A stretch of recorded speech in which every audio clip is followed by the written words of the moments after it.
when we're using these decision criteria like Aki-Aki, Schwartz inequality, and the Bayesian inequality criteria, then we get into the doubly non-central X. Very few people are aware of that. You never see them read critical values out of a double non-central F table, but they should be. Why don't they?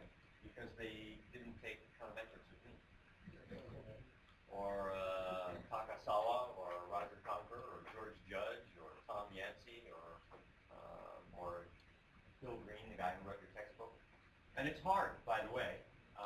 Where would you go since you can't publish a set of tables for every possible non-centrality parameter? You have to do it numerically. So where would you go to find the numerical approximations to the singly and doubly non-central Fs? There's a great big book by two people named Stegan and Abramowitz, which is a compendium of mathematical and statistical functions. And they have a whole section of the book, about 1,000 pages long. They have a whole section of the book with alternative representations and approximations to these different kind of Fs. And one of the things, in writing the program that doubly non-central F here, I looked it up in some very popular statistics books where it was wrong, where the formulas in the textbooks were wrong. So that's one of the reasons it's not done. It's hard to program, firstly, and then secondly, you've got to make sure that the book you're working from was done right, that there wasn't a typographic error. Yeah. This is a good question. I mean, how do you know you're right? How do I know I'm right? Because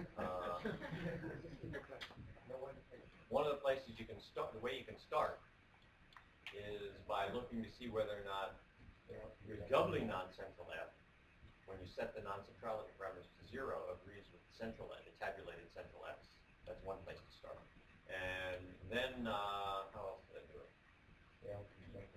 You could run Monte Carlos to check it as well, so that you can run a Monte Carlo where you know what the proportion of rejections ought to be, and infer that way whether or not you did it right.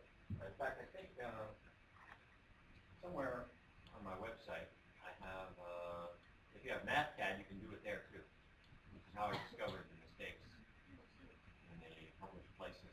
Somewhere in this table of contents, which is the bottom, somewhere in here there are a couple of MathCAD worksheets where I show the difference between when it's done correctly and what came out of some of these textbooks.